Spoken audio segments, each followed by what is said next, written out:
Bismillahirrahmanirrahim. Assalamualaikum warahmatullahi wabarakatuh. Perkenalkan, nama saya Fahrul Fahrosi Basra, NIM 210901501041 dari kelas C. Pada kesempatan kali ini, saya akan menjelaskan tentang materi pendapatan nasional. Baiklah, langsung saja kita ke materi. Pengertian pendapatan nasional. Pendapatan nasional adalah suatu bentuk tolak ukur yang dipakai untuk memperhitungkan suatu perekonomian negara, untuk memperoleh gambaran tentang perekonomian yang sudah dicapai dan nilai pengeluaran yang diproduksi.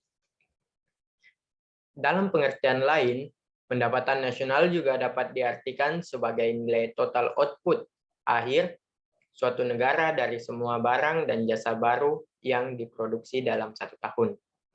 Secara sederhana, pendapatan nasional adalah pendapatan yang diterima oleh masyarakat suatu negara dalam kurun waktu tertentu yang biasanya 1 tahun. Ada 6 konsep pendapatan nasional. Yang pertama, produk domestik bruto atau GDP. Yang kedua, produk nasional bruto atau GNP. Yang ketiga, produk nasional neto atau NNP. Yang keempat, pendapatan nasional neto atau NNI. Yang kelima, pendapatan perseorangan atau PI. Yang keenam, pendapatan yang dibelanjakan atau DI.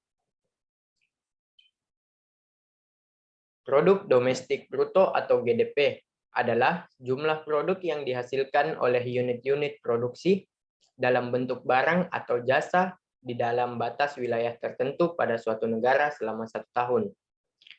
Rumus untuk mencari produk domestik bruto atau GDP adalah pendapatan warga negara Indonesia dalam negeri ditambah dengan pendapatan warga negara asing dalam negeri. Selanjutnya, produk nasional bruto atau GNP.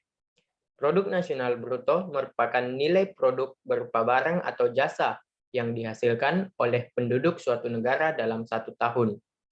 Rumus untuk mencari produk nasional bruto atau GNP adalah produk domestik bruto atau GDP dikurang dengan pendapatan neto terhadap luar negeri.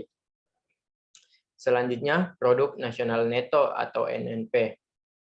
Produk nasional neto adalah nilai produk yang dihitung dengan cara mengurangi produk nasional bruto dengan depresiasi atau penyusutan barang modal.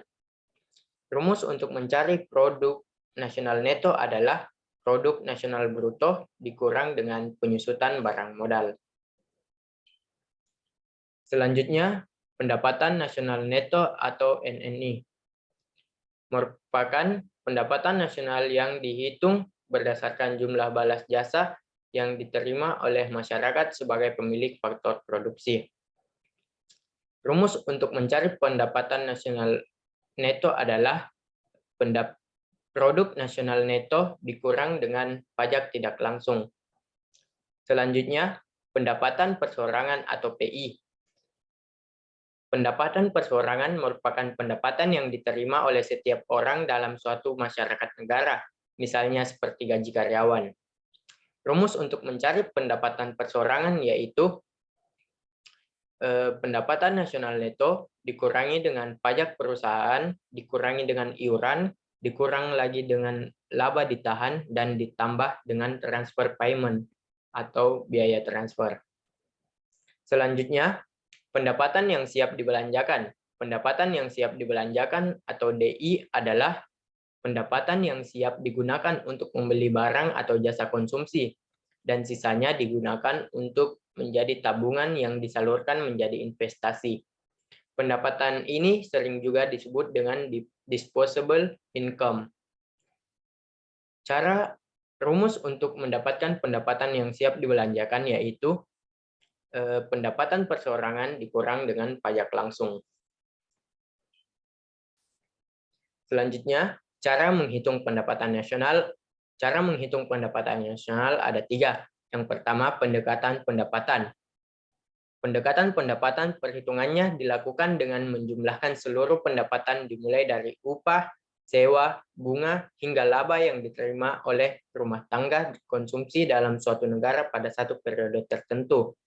Hal ini sebagai bentuk balasan terhadap faktor-faktor produksi yang diberikan kepada perusahaan.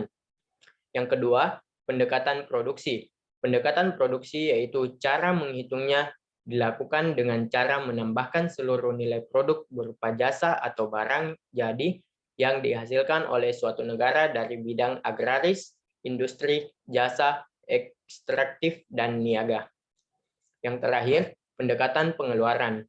Sementara, untuk pendekatan ini dihitung dengan cara menjumlahkan seluruh pengeluaran untuk membeli barang dan jasa yang diproduksi dalam suatu negara pada satu periode tertentu. Pengeluaran yang dimaksud adalah yang berasal dari perilaku kegiatan ekonomi negara, seperti rumah tangga atau consumption, pemerintah atau government, pengeluaran investasi atau investment, dan hasil selisih antara nilai ekspor yang telah dikurangi nilai impor.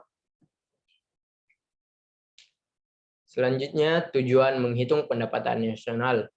Yang pertama, sebagai alat bantu dalam membuat rencana dan rancangan pembangunan nasional. Faktor-faktor ekonomi yang mempengaruhi perolehan pendapatan nasional dapat diketahui dengan menghitung pendapatan nasional. Yang kedua, untuk mengetahui dan menilai kemajuan atau pertumbuhan atau perkembangan perekonomian suatu negara. Seberapa besar peningkatan perekonomian suatu negara dapat diketahui dengan menghitung pendapatan nasional. Yang terakhir, untuk menganalisis faktor-faktor yang mempengaruhi peningkatan kemajuan ekonomi suatu negara. Faktor-faktor yang mempengaruhi peningkatan ekonomi suatu negara dapat diketahui dengan menghitung pendapatan nasional. Selanjutnya, manfaat menghitung pendapatan nasional. Yang pertama, mengetahui tingkat kemakmuran suatu negara. Yang kedua, mengevaluasi kinerja perekonomian dalam skala tertentu. Yang ketiga, mengukur perubahan perekonomian suatu negara secara berkala. Yang keempat, memudahkan dalam membandingkan kinerja ekonomi dari setiap sektor. Yang kelima, sebagai indikator kualitas hidup masyarakat di suatu negara. Yang keenam, sebagai indikator perbandingan kinerja antar negara. Yang ketujuh, sebagai indikator perbandingan kualitas standar hidup antar negara. Yang kedelapan, sebagai indikator dan perbandingan tingkat pertumbuhan ekonomi dari waktu ke waktu. Dan yang terakhir, sebagai indikator dan perbandingan pertumbuhan ekonomi dan kekayaan dari suatu negara. Faktor-faktor yang mempengaruhi pendapatan nasional, yaitu kualitas sumber daya manusia, potensi sumber daya alam, jumlah modal yang digunakan, tingkat teknologi yang digunakan, stabilitas keamanan, kebijakan pemerintah, keadaan geografis dan geologis, konsumsi, tabungan serta investasi, dan permintaan serta penawaran agregat. Baiklah, cukup itu saja penjelasan dari saya. Mohon maaf apabila ada kesalahan. Wabillahi taufiq wal hidayah. Wassalamualaikum warahmatullahi wabarakatuh.